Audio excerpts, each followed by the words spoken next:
গভীর রাত, চারপাশ অন্ধকারে ঢেকে গেছে। দূরে কোথাও ঝিঁঝি পোকার শব্দ। হঠাৎ কানে আসে এক মৃদু ডাক, এই শোনো, শোনো। ডাকটা আসছে গ্রামের পুরনো পুকুরের দিক থেকে। কিন্তু আশ্চর্যের ব্যাপার হলো, যখনই কেউ সেই ডাকে সাড়া দিতে কাছে যায়, তখন পুকুরের মাঝখান থেকে ভেসে ওঠে এক অচেনা মুখ। আজকের গল্প, পুকুরের ডাক। রাতের গভীরতা, চারপাশ অন্ধকারে ঢাকা। চাঁদের আলোয় শুধু পুকুরের পানির ঝিলমিল আলো ফুটছে।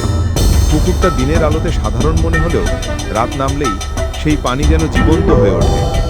আমাদের গ্রামের বড় দাদা বলতেন, এই পুকুরের কাছে গেলে অদ্ভুত কিছু শোনা যায়। হঠাৎ দূরের ঘাস ঝোপ থেকে ফিসফিস শব্দ আসে, যেন কেউ চিৎকার করতে চায়। কানে আসে এক মৃদু ডাক, এই শোনো, তুমি কি এখানে আছো? ডাকটা আসছে পুকুরের ভেতর থেকে। যে কেউ সাহস করে কাছে যাবে, সে আর কখনো ফিরে আসে না। একবার গ্রামের এক চাচা রাতের অন্ধকারে পুকুরের ধারে দাঁড়িয়ে ডাক শুনলেন। তাকে ডাকটা টেনে নিয়ে যাওয়ার চেষ্টা করল। তিনি বলেছিলেন, জল একেবারেই শান্ত, বাতাস নেই, কিন্তু পুকুরের মাঝখান থেকে ভেসে ওঠে এক অচেনা মুখ। চোখগুলো লাল জ্বলছে যেন আগুনের মতো, মুখে হালকা হাসি, শরীর অদ্ভুতভাবে দুলছে। চাচা চিৎকার করে দৌড়ে বাড়ি ফিরলেন, কিন্তু সেই রাতের পর থেকে তিনি আর কখনো সেই পুকুরের ধারে যাননি। আমাদের গ্রামের ছোটরা বলে, যদি রাতের অন্ধকারে পুকুরের ডাক শোনো, কখনোই উত্তর দিও না। কিন্তু গল্পটা এখানেই শেষ নয়। যারা সাহস করে ডাকের দিকে তাকিয়েছে, তারা বলেছে, ডাক ক্রমশ কাছে আসে, শুধু নাম ডাকে না। তারা তাদের নাম জানে, তাদের শ্বাসের রিদম, তাদের ভয়। এমনকি কেউ যদি কান্নার আওয়াজও দেয়, ডাকটা তা শোনে এবং আরও নিকটে আসে। আজকের রাতের গল্প, যা শুনে আপনার রক্ত জমে যাবে এবং রাত জাগা বন্ধ হয়ে যাবে। এই গল্পের নাম, যা আমাদের গ্রামের লোকেরা আজও ভয়ে বলেন, পুকুরের ডাক। রাত নামলেই গ্রামের পুরনো গোরস্থানটা অদ্ভুত হয়ে ওঠে। দাদা বলতেন, কবরের মধ্যে থেকে মাঝে মাঝে সবুজ আলো ভেসে আসে। যে কেউ সেই আলো দেখতে সাহস করে, তার শরীরে নেমে আসে অদ্ভুত ঠান্ডা। একবার রাতের অন্ধকারে আমার কাকু সেখান দিয়ে আসছিলেন। হঠাৎ কবরের পাশে ছোট ছোট আগুনের শিখা ভেসে উঠল। বাতাস নেই, অথচ আগুন যেন তার দিকে নাচছে। কাকু আতঙ্কে চিৎকার করে ফিরে এলেন। সেই রাত থেকে তিনি আর কখনো গোরস্থান পাশের পথ অতিক্রম করেননি। এই গল্প আপনাকে দেখাবে, কবরের পাশে শুধুই মৃতদের নিঃশ্বাস নয়, কখনো কখনো জীবন্ত আত্মার আগুনও ভেসে ওঠে। রাতের গভীরতা, চারপাশ অন্ধকারে ঢাকা, শুধু দূরের কোনায় গাছের ফাঁপা ছায়া নড়াচড়া করছে। আমার দাদার মুখে শোনা, আমাদের গ্রামের এক জায়গায় পুরনো হাঁড়িকাঠ আছে। আগে এখানে পশু জবাই হতো। রাত হলে সেই হাঁড়িকাঠ নাকি শুধু কাঠ আর মাটি নয়, এটি জীবন্ত হয়ে ওঠে। মানুষের রক্তের কথা মনে করে যেন কান্না শুরু করে। যে কোনো রাতে যদি কেউ পাশ দিয়ে যায়, হঠাৎ করে চারপাশ অদ্ভুত নীরব হয়ে যায়। বাতাস থেমে যায়, দূরের কুকুরের ডাকও বন্ধ। একবার আমাদের গ্রামের মামা সাহস করে হাঁড়ি কাঠের কাছে গিয়ে দাঁড়ালেন। শুরুতে কিছুই মনে হলো না। হঠাৎ তিনি দেখলেন, হাঁড়ি কাঠের কিছু অংশ যেন নড়তে শুরু করল। বাতাস নেই, কিন্তু কাঠ যেন জীবন্ত। হালকা কুয়াশার মধ্যে শোনা গেল, কেউ কাঁদছে, কেউ ফিসফিস করছে, আর সেই আওয়াজ ক্রমশ কাছে আসছে।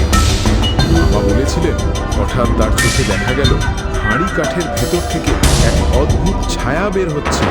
মুখটা ছিল ধূসর, চোখ লাল, যেন আগুনের মতো জ্বলছে। ছায়ার হাত ক্রমশ বাড়তে থাকে, যেন তাকে টানতে চায়। চিৎকার করে মামা দৌড়ে পালালেন।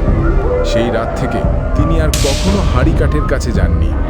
গ্রামের মানুষরা বলতো, যারা সাহস করে রাতের অন্ধকারে হাঁড়ি কাঠের কাছাকাছি যায়, তারা ভয়ঙ্কর দৃশ্য দেখে পাগল হয়ে যায়, কেউ কেউ অজ্ঞান হয়ে পড়ে। আমাদের গ্রামে এখনো শোনা যায়, রাত হলে হাঁড়ি কাঠ থেকে কাঁদার আওয়াজ ভেসে আসে। যারা কাছে যায়, তাদের হৃদয় থমকে যায়, রক্ত জমে যায়, আর পা টেনে টেনে চলে না। কেউ যদি কৌতূহল দেখায়, সেই কাঁদার আওয়াজ তাকে নিজের দিকে টেনে নিয়ে যায়, এবং গ্রামবাসীরা তাকে আর কখনো দেখে না। এই হাঁড়ি কাঠের কান্না গল্পটি আমাদের গ্রামের ইতিহাসের অদ্ভুত এক অধ্যায়। রাত হলে কেউ যদি হাঁড়ি কাঠের দিকে তাকায়, মনে রাখতে হবে, আপনি কেবল কাঠের পাশে দাঁড়িয়ে নেই, আপনি সেখানে যে আত্মাগুলি কাঁদছে, তাদের সামনে দাঁড়িয়ে আছেন। রাতের অন্ধকারে গ্রাম জুড়ে সব নিঃশব্দ, শুধু দূরের কুয়াশা আর পাতার ফিসফিস। আমার দাদার মুখে শোনা, আমাদের গ্রামে ধান খেতে এক ছোট্ট মাটির ঢিবি আছে, যা রাত হলে অদ্ভুত হয়ে ওঠে। বৃদ্ধরা বলতেন, ঢিবিটা শুধুই মাটি নয়, এটি এক অজানা কবর। যারা সাহস করে রাতের অন্ধকারে ঢিবির কাছে যায়, তারা সেই কবরের ভেতর থেকে অদ্ভুত কিছু দেখেছে। একদিন গ্রামের একজন সাহসী লোক ঢিবি খুঁজতে গিয়ে হাঁটলেন। শুরুতে সব শান্ত। হঠাৎ তিনি অনুভব করলেন, মাটি যেন হঠাৎ নড়তে শুরু করেছে। বাতাস নেই, কিন্তু চারপাশ হালকা কুয়াশার মধ্যে শোনা যাচ্ছে ছোট্ট শিশুর কেঁদে ওঠার আওয়াজ।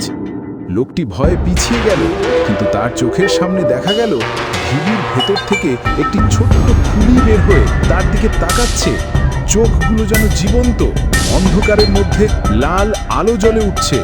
খুলি ধীরে ধীরে নড়ে এবং ফিস ফিস আওয়াজ ক্রমশ বাড়তে থাকে, যেন তাকে টেনে নিচ্ছে মাটির তলদেশে। চিৎকার করে লোকটি দৌড়ে পালালো। সেই রাত থেকে তিনি আর কখনো ঢিবির কাছে যাননি। গ্রামের মানুষরা বলে, যারা সাহস করে রাতের অন্ধকারে ঢিবির কাছে যায়, তারা ভয়ঙ্কর দৃশ্য দেখে পাগল হয়ে যায়, কেউ কেউ অজ্ঞান হয়ে পড়ে। আমাদের গ্রামে এখনো শোনা যায়, রাত হলে ঢিবি থেকে কাঁদার আওয়াজ ভেসে আসে।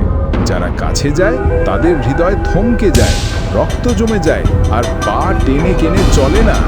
কেউ যদি কৌতূহল দেখায়, সেই কাঁদার আওয়াজ তাকে নিজের দিকে টেনে নিয়ে যায় এবং গ্রামবাসীরা তাকে আর কখনো দেখেনি। এই মাটির ঢিবি গল্পটি আমাদের গ্রামের রাতের অন্ধকারের এক ভয়ঙ্কর অধ্যায়।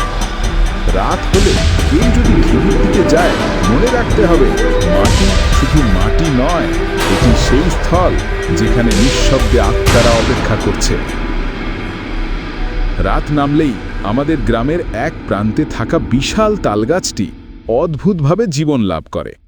দাদার মুখে শোনা, যখন চাঁদ আকাশে ওঠে, গাছের ছায়া অস্বাভাবিকভাবে দীর্ঘ হয়ে যায়। যে কেউ রাতে সেখানে যায়, তার ছায়া যেন গাছের ছায়ার সঙ্গে মিশে যায়, আর সে নিজেই বুঝতে পারে না কখন সে ছায়ার অন্তর্ভুক্ত হয়ে গেছে। একবার এক চাষা মাঠ থেকে বাড়ি ফিরছিল। হঠাৎ লক্ষ্য করল, তাল গাছের ছায়া তার পায়ের সাথে লেগে আছে। পা যতই দ্রুত চালায়, ছায়া ক্রমশ তার পায়ের সঙ্গে লেগে থাকে। হালকা কুয়াশার মধ্যে ছায়ার আকার বদলে যাচ্ছে। এটি শুধু ছায়া নয়, একটি অদৃশ্য শক্তি যা তাকে টেনে নিচ্ছে। চাষাটি আতঙ্কিত হয়ে চিৎকার করতে করতে দৌড়ে বাড়ি পৌঁছায়। ঘরে ঢুকে দরজা বন্ধ করলে ছায়া আর দেখা যায়নি, কিন্তু চিৎকারের শব্দ এখনো তার কান থেকে বের হয়নি। গ্রামের মানুষরা বলতো, রাত হলে তাল গাছের ছায়ার কাছে যাওয়া মানে নিজের ছায়ার সাথে বসবাস করা। যে সাহস করে তাকায়, তার চোখের সামনে ছায়া মানুষের রূপ নেয়। চোখ লাল, মুখ অচেনা, আর ছায়ার হাত ক্রমশ তার শরীরের সঙ্গে মিশে যায়। কেউ যদি ছায়ার দিকে তাকায়, সে আর কখনো স্বাভাবিকভাবে ঘুমোতে পারে না। এই তাল গাছের ছায়া গল্পটি আমাদের গ্রামের অদ্ভুত ভয়ঙ্কর ইতিহাসের অংশ। রাত হলে কেউ যদি তাল গাছের কাছে যায়, মনে রাখতে হবে, আপনি কেবল একটি গাছের সামনে দাঁড়িয়ে নেই, আপনি সেই ছায়ার ভয়ঙ্কর দুনিয়ার মুখোমুখি হয়েছে। রাতের গভীরতা, চারপাশ অন্ধকারে ঢেকে গেছে। শুধু দূরের কোনায় গাছের হালকা দুর্নির শব্দ, আর দূরে কোথাও ফিসফিস করে মানুষের মতো হাসির আওয়াজ। আমার বাবার মুখে শোনা, গ্রামের নির্জন বাঁশঝাড়ের মধ্য থেকে রাত হলে কখনো কখনো মানুষের মতো কণ্ঠস্বর আসে। যে কেউ সাহস করে ওই দিকে যায়, সে শুনতে পায় নিজেকে ডাকছে, আবার ঘুরে তাকালে কেউ থাকে না। একবার গ্রামের এক যুবক সাহস করে ঝোপের দিকে গিয়ে দাঁড়ালো। শুরুতে কেবল হাওয়ার ফিসফিস। হঠাৎ শুনতে পেল, তুমি এখানে আছো, তুমি কি দেখছো? কণ্ঠটি পরিচিত মনে হচ্ছে, কিন্তু গাছের দিকে তাকালে কেউ না। ঝোপের ভিতর হালকা আলো ভেসে ওঠে, আর কণ্ঠ ক্রমশ কাছে আসে। যুবক চোখে চোখ রাখার চেষ্টা করলেও কণ্ঠের উৎস অদৃশ্য। হঠাৎ তিনি অনুভব করলেন, কণ্ঠ যেন তার মাথার ভেতর ঢুকছে। তার ভয়ের অনুভূতি বাস্তবে রূপ নিতে শুরু করল। যুবক চিৎকার করে দৌড়ে বাড়ি ফিরে আসে। সেদিন রাত থেকে সে আর কখনো ওই বাঁশঝাড়ের দিকে যায়নি। গ্রামের লোকেরা বলে, যারা সাহস করে কণ্ঠের দিকে তাকায়, তাদের মন এবং শরীর একই সাথে আতঙ্কে জড়িত হয়ে যায়। রাতের কণ্ঠস্বরটি শুধু শব্দ নয়, এটি একটি জীবন্ত আত্মার ডাক, যা তাদের নাম জানে, তাদের ভয় জানে এবং তাদের কাছে ক্রমশ আসে।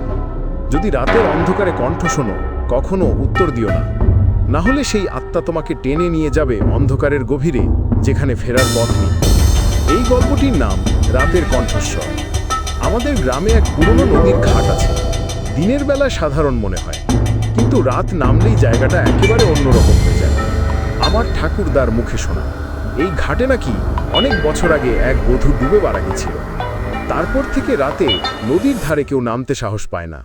গ্রামের মানুষ বলে, গভীর রাতে যখন নদীর পানি শান্ত হয়ে যায়, তখন হঠাৎ করেই শোনা যায় চুরির ঝনঝন শব্দ। মাঝে মাঝে শাড়ির আঁচলের মতো কিছু ভেসে ওঠে পানির উপর, আবার মুহূর্তেই মিলিয়ে যায়। সবচেয়ে ভয়ঙ্কর ব্যাপার হলো পানির মধ্যে কারোর কান্নার শব্দ ভেসে আসে। সেই কান্না ধীরে ধীরে কাছে আসতে থাকে। একবার গ্রামের এক জেলে ভোর রাতে মাছ ধরতে গিয়েছিল। সে জানতো জায়গাটা অশুভ, কিন্তু সাহস করল।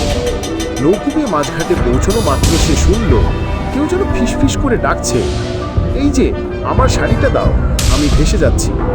জেলের শরীর ঠান্ডা হয়ে গেল। চারপাশ ফাঁকা, কিন্তু সে স্পষ্ট শুনতে পাচ্ছে মহিলার কণ্ঠ। হঠাৎ পানির ভেতর থেকে লম্বা ভেজা চুল ভেসে উঠল। চুলগুলো যেন তার নৌকোয় আটকে গেল।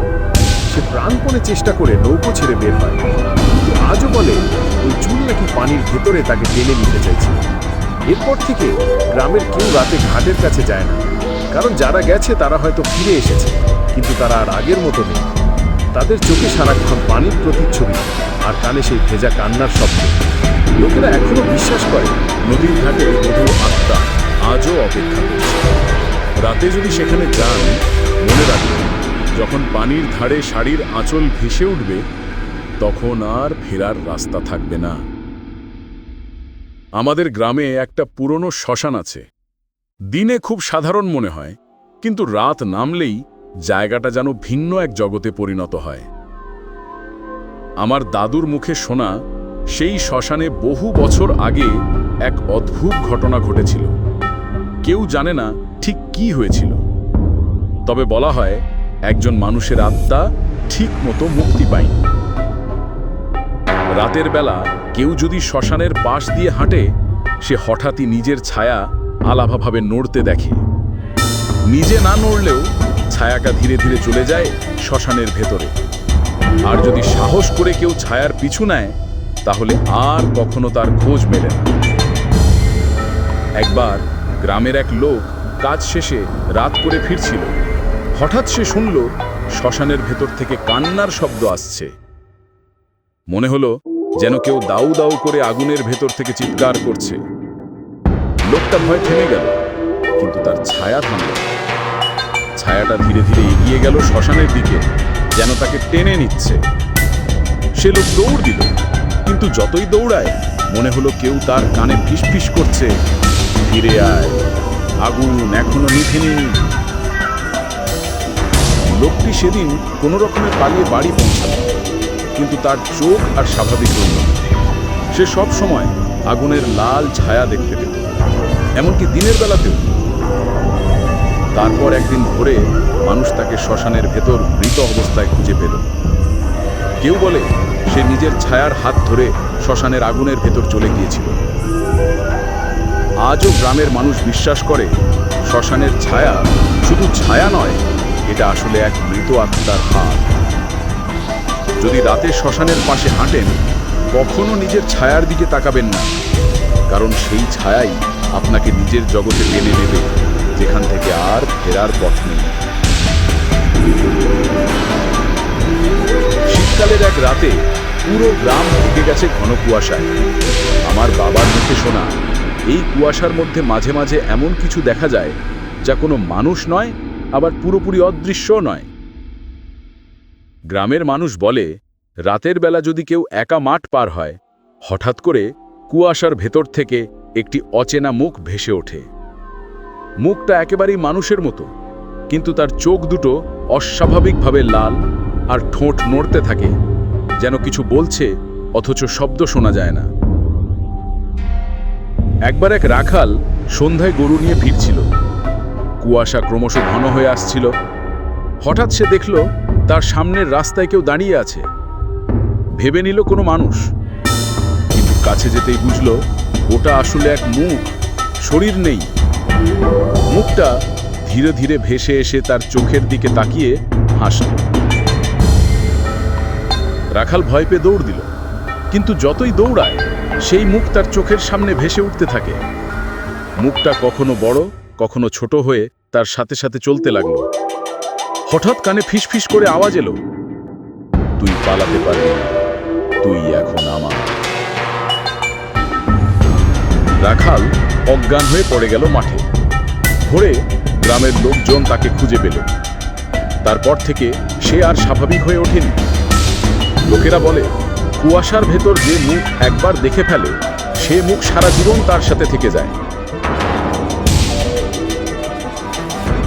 আজও গ্রামের মানুষ রাতে কুয়াশা নামলে বাইরে বেরোতে ভয় পায়, কারণ কেউ জানে না হঠাৎ সেই ঘন কুয়াশার ভিতর থেকে কোনো মুখ ভেসে উঠবে কিনা, আর সেটা আপনাকে কোথায় টেনে নিয়ে যাবে।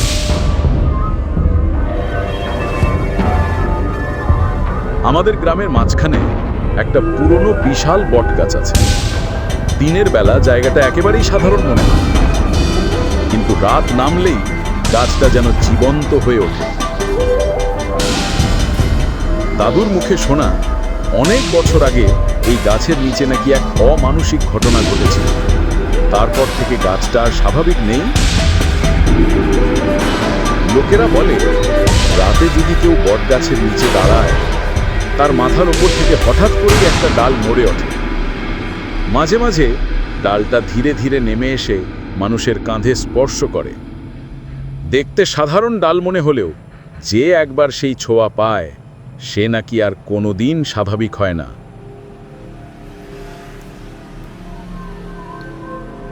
একবার এক লোক রাতে শর্টকাট ধরতে গিয়ে গাছটার নিচ দিয়ে যাচ্ছিল।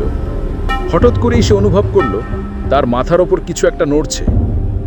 উপরে তাকাতেই দেখলো একটা লম্বা ডাল ধীরে ধীরে তার দিকে ঝুঁকে আসছে। ডালটা যেন তাকে ধরতে চাইছে। ভয়ে সে দৌড় দিল, কিন্তু যতই দৌড়াচ্ছে মনে হলো ডালটা আরো লম্বা হচ্ছে আর তার মাথার উপর ভেসে আসছে। তারপর হঠাৎ কানে ফিসফিস করে আওয়াজ এলো, তুই আমার নিচ দিয়ে কেন গেলি, তুই এখন আমার। সে লোক কোনো রকমে পালিয়ে বাড়ি এলো, কিন্তু সেদিন রাত থেকে সে আর শান্তিতে ঘুমাতে পারে না। প্রতিদিন রাতে সে অনুভব করত বিছানার পাশে একটা ডাল নেমে আসছে, তাকে জড়িয়ে ধরতে চাইছে।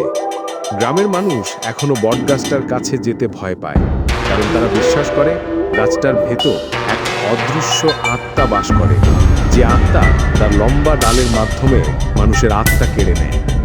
আজও গাছটার নিচে গেলে স্পষ্ট শোনা যায় ডাল নড়া শব্দ আর সেই ভয়ঙ্কর ফিসফিস। যদি রাতে বটগাছের নিচ দিয়ে যান, মনে রাখবেন ডালটা হয়তো আপনার জন্যই নেমে আসছে।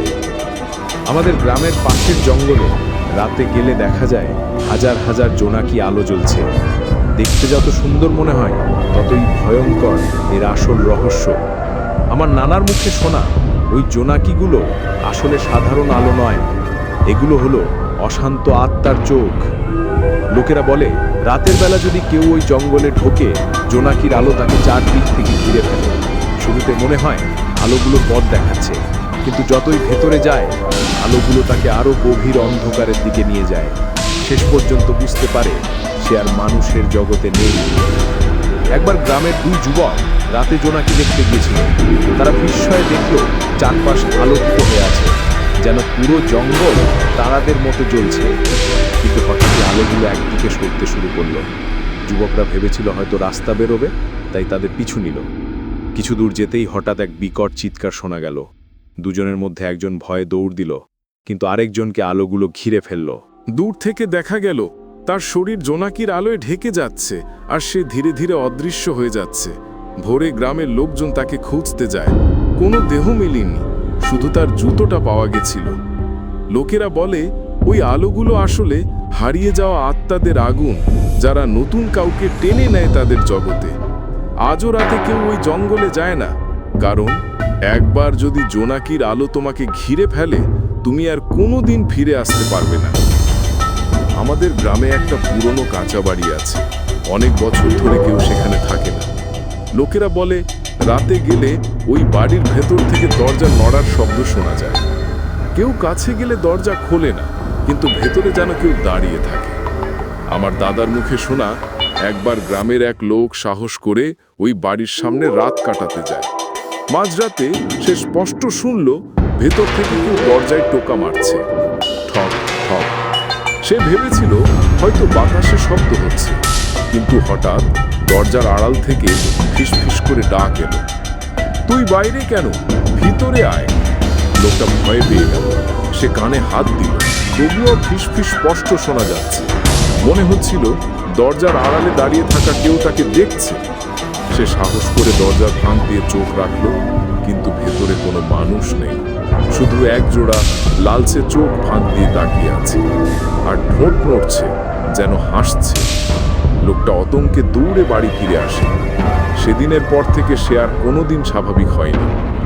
লোকেরা বলে আসলে ওই দরজার আড়ালে যে দাঁড়িয়ে থাকে সে মানুষ নয়, এক অশান্ত আত্মা। যে কেউ সাহস করে ভিতরে ঢোকে সে আর কোনোদিন ফেরে না। আজও গ্রামের মানুষ রাতে ওই বাড়ির কাছে গেলে শপথ করে বলে, দরজার আড়াল থেকে লালচে চোখ ঝলসে উঠতে দেখা যায়, আর সেই ফিসফিস কণ্ঠ ভেসে আসে,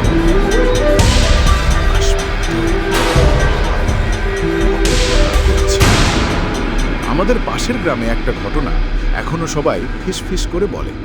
প্রায় 10 বছর আগে এক যুবক হঠাৎ মারা যায়। লোকেরা বলে সে রাতে গোপনে শ্মশান পেরিয়ে বাড়ি ফিরছিল। হঠাৎ কেউ তাকে ডেকে নেয়। তারপর থেকে তাকে অচেতন অবস্থায় পাওয়া যায়। পরদিন ভরে তার মৃত্যু হয়। কিন্তু ভয়ঙ্কর ব্যাপার হলো, মৃত্যুর পর থেকেই শোনা যায় ওই যুবকের কবরের পাশে রাতে কারো হাসির শব্দ পাওয়া যায়। না, সাধারণ হাসি নয়, ওটা ছিল ভয়ঙ্কর, গা ছমছমে, দাঁত বের করা অদ্ভুত হাসি, যেন কেউ কবরের ভেতর থেকে হাসছে। আমার দাদার মুখে শোনা, একবার গ্রামের কয়েকজন সাহসী লোক মিলে ঠিক করে যে আজ রাতে আমরা গিয়ে দেখি আসলেই হাসির শব্দ আসে কিনা। মধ্যরাতে তারা গেল শ্মশান ঘাটে। বাতাস একদম থেমে গেছে, কুকুরও ডাকছিল না। সবাই চুপ করে দাঁড়িয়ে রইল কবরের পাশে। হঠাৎ নিস্তব্ধতার মধ্যে ভেসে এলো হা হা হা হা হা হা হা, একটা হাসি, যা শুনে কারো শরীর ঠান্ডা হয়ে যায়। লোকেরা টর্চ চালায়, কিন্তু টর্চের আলোয় দেখা গেল কবরের ওপর বসে আছে সেই যুবকের মতোই একটা ছায়া। মুখ অন্ধকারে ঢাকা, কিন্তু দাঁতগুলো যেন আগুনের মতো চকচক করছে, আর সেই দাঁত বের করেই হাসছে। একজন চিৎকার দিয়ে দৌড়ে পালালো, আরেকজন মাটিতে পড়ে গিয়ে জ্ঞান হারালো। পরদিন সকালে যখন গ্রামবাসীরা গেল, তখন কবরের চারপাশে স্পষ্ট পায়ের ছাপ পাওয়া গেল। লোকেরা বলে আসলে সেই যুবক শান্তিতে মরতে পারেনি, তাই তার আত্মা প্রতি রাতেই শ্মশানে বসে হাসে, যাতে গ্রামের মানুষ ভয় পায় আর কখনো অন্ধকারে একা শ্মশানের কাছে না। আজও গ্রামবাসীরা শপথ করে বলে, যদি তুমি রাতে ওই শ্মশানের দিকে যাও, ঠিক শুনতে পাবে সেই ভয়ঙ্কর হাসি। আমাদের গ্রামে একটা পুরনো কবর আছে, যেটার চারপাশে কেউ রাতের বেলা যায় না। আমার দাদার মুখে শোনা, প্রায় 30 বছর আগে এই কবরের ভেতরে দাফন করা হয়েছিল এক রহস্যময় লোককে। লোকটা ছিল অচেনা, কেউ জানতো না তার নাম, না তার আত্মীয় স্বজন। শুধু জানা গিয়েছিল সে হঠাৎ রাস্তায় পড়ে মারা যায়। তাড়াহুড়ো করে গ্রামবাসীরা তাকে দাফন করে দেয়। এরপর থেকেই গ্রামে অদ্ভুত ঘটনা ঘটতে থাকে। কেউ বলে গভীর রাতে ওই কবরের দিক থেকে মাটির খসখস শব্দ আসে। কেউ বলে কেউ আবার কান্নার আওয়াজ শুনেছে। সবচেয়ে ভয়ঙ্কর ঘটনা ঘটেছিল হাবিব নামের এক যুবকের সাথে। সে নাকি এক রাতে বাজি ধরে গেল কবরের পাশে বসতে। বন্ধুরা বলেছিল, তুই যদি সাহসী হস তবে কবরের মাথায় একটা লাঠি গেড়ে আস। হাবিব সাহস করে গেল। মধ্যরাত, চারদিকে শ্মশানের মতো নীরবতা। সে গিয়ে লাঠি কবরের মাথায় গেড়ে দিল।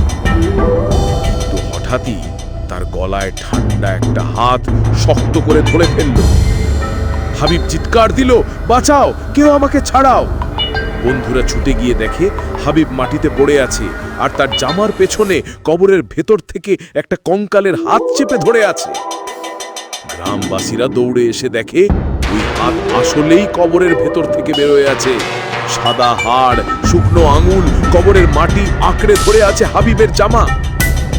সেদিন অনেক মানুষ মিলে কষ্ট করে হাতটা ছাড়ায়, কিন্তু বলতে সাহস পায়নি। লোকেরা বলে, যে মানুষটাকে কবর দেওয়া হয়েছিল তার আত্মা শান্তি পায়নি। তাই আজও গভীর রাতে যদি কেউ সাহস করে ওখানে যায়, তাহলে সেই কবরের হাত বের হয়ে আসে আর তোমাকে টেনে নিয়ে যায় অন্ধকারে মাটির নিচে। আমার নানার মুখে শোনা এই ঘটনাটা গ্রাম থেকে একটু দূরে একটা পুরনো শ্মশান ছিল। দিনে জায়গাটা ফাঁকা থাকলো, রাতে সেখানে নাকি অদ্ভুত কিছু দেখা যায়। গ্রামবাসীরা বলতো, যেখানে আগুন নিভে যায় সেখানে ছায়ারা ঘুরে বেড়ায়। একবার গ্রামের 3 জন লোক রাতের বেলা পথ ভুলে ওই শ্মশানের ভিতর ঢুকে পড়ে। তারা প্রথমে ভাবে শ্মশান তো, ভয় পাওয়ার কিছু। কিন্তু হঠাৎই তারা দেখে একটা লম্বা ছায়া, মানুষের মতো, কিন্তু কোনো মাথা নেই। ছায়াটা ধীরে ধীরে শ্মশানের আগুন নিভে যাওয়া জায়গা থেকে তাদের দিকে এগিয়ে আসছে। তারা টর্চ জ্বালালো, কিন্তু টর্চের আলো ছায়াটাকে ভেদ করতে পারল না, বরং আলো নিভে গেল। চারদিক একেবারে অন্ধকার। হঠাৎই পিছন থেকে ফিসফিস শব্দ, কেন এলে, কেন এলে? লোকগুলোর গা হিম হয়ে গেল। একজন দৌড়ে পালাতে গিয়ে হোঁচট খেয়ে পড়ে গেল। অন্যরা তাকে তুলতে গিয়েই দেখে তার পিঠের উপরে সেই ছায়াটা বসে আছে। মুখ নেই, চোখ নেই, শুধু লম্বা কালো হাত দিয়ে গলা টিপে ধরেছে। চিৎকার করতে করতে তারা সবাই অজ্ঞান হয়ে যায়। পরদিন সকালে গ্রামের মানুষ তাদের অচেতন অবস্থায় শ্মশানের ভেতর থেকে উদ্ধার করে। কিন্তু ভয়ঙ্কর ব্যাপার হলো, যে লোকটার গলা চেপে ধরা হয়েছিল তার গলায় এখনো সেই কালো দাগ স্পষ্ট ছিল। আজও মানুষ এই শ্মশান এড়িয়ে চলে। লোকেরা বলে সেখানে শ্মশানের ছায়া ঘুরে বেড়ায়, আর যদি কেউ রাতের বেলা সাহস করে ওখানে যায়, তাহলে সেই ছায়া তাকে চিরদিনের জন্য নিজের সাথে নিয়ে যায়। আমাদের গ্রাম দিয়ে বয়ে গেছে একটা বড় নদী। দিনে মানুষ সেই নদীতে গোসল করে, মাছ ধরে, হাসি খুশি। কিন্তু রাতের বেলা ওই নদীটাই হয়ে যায় ভয়ের জায়গা। লোকেরা বলে, গভীর রাতে নদীর বুক থেকে একটা মেয়ের কান্নার আওয়াজ ভেসে আসে। আমার দাদার মুখে শোনা, প্রায় 25 বছর আগে এক কিশোরী মেয়ের লাশ ভেসে উঠেছিল এই নদীতে। কেউ বলে সে আত্মহত্যা করেছিল, কেউ বলে ডুবে মারা গিয়েছিল। কিন্তু মৃত্যুর পর থেকে আজও মাঝরাতে শোনা যায় তার আর্তনাদ। একবার গ্রামের 2 জন মাঝি গভীর রাতে নৌকা নিয়ে যাচ্ছিল। চাঁদের আলোয় নদীর পানি চকচক করছিল। হঠাৎ তারা শুনতে পেল, বাঁচাও, কেউ আমাকে বাঁচাও। 2 জন ভয়ে একে অপরের দিকে তাকালো। কিন্তু এরপর তারা দেখতে পেল, নদীর মাঝখানে সাদা পোশাক পরা একটা মেয়ে দাঁড়িয়ে আছে। চুল ভেজা, মুখে পানি ঝরছে, চোখে ভয়ঙ্কর শূন্য দৃষ্টি। মাঝিরা ভয়ে দাঁড়বে নৌকাটা ফিরিয়ে আনতে গেল, কিন্তু নৌকা যেন নদীর মাঝখানে আটকে গেল। যেন কোনো অদৃশ্য শক্তি নৌকাকে ধরে রেখেছে। হঠাৎ মেয়েটা নৌকার দিকে হাত বাড়িয়ে দিল। লম্বা আঙুল, হাড় সর্বস্ব হাত, ঠান্ডা পানির ফোঁটা পড়ছে। তারপর এক অদ্ভুত করুণ চিৎকার, আমাকে বাঁচাও, আমি মরতে চাইনি। একজন মাঝি ভয়ে জ্ঞান হারালো, অন্যজন মরিয়া হয়ে নদীতে ঝাঁপ দিল। পরদিন সকালে গ্রামের মানুষ দেখতে পেল নৌকাটা ফাঁকা ভেসে আছে। একজন মাঝিকে পাওয়া গেল নদীর ঘাটে অচেতন অবস্থায়, আর একজনকে আর কখনো খুঁজে পাওয়া যায়নি। লোকেরা বিশ্বাস করে, আজও গভীর রাতে ওই নদীর বুকে শোনা যায় সেই ভয়ঙ্কর আর্তনাদ। যদি কেউ সেই কান্নার শব্দ অনুসরণ করে কাছে যায়, তাহলে সেও চিরদিনের জন্য হারিয়ে যায় নদীর অন্ধকারে। এই গল্পটা কি তোমার ভালো লেগেছে? তাহলে একটা লাইক দাও, কমেন্টে লিখো ভয় পেয়েছি, আর শেয়ার করো তোমার বন্ধুদের সাথে, যাতে তারাও শুনে বুঝতে পারে ভূত শুধু গল্পে নয়,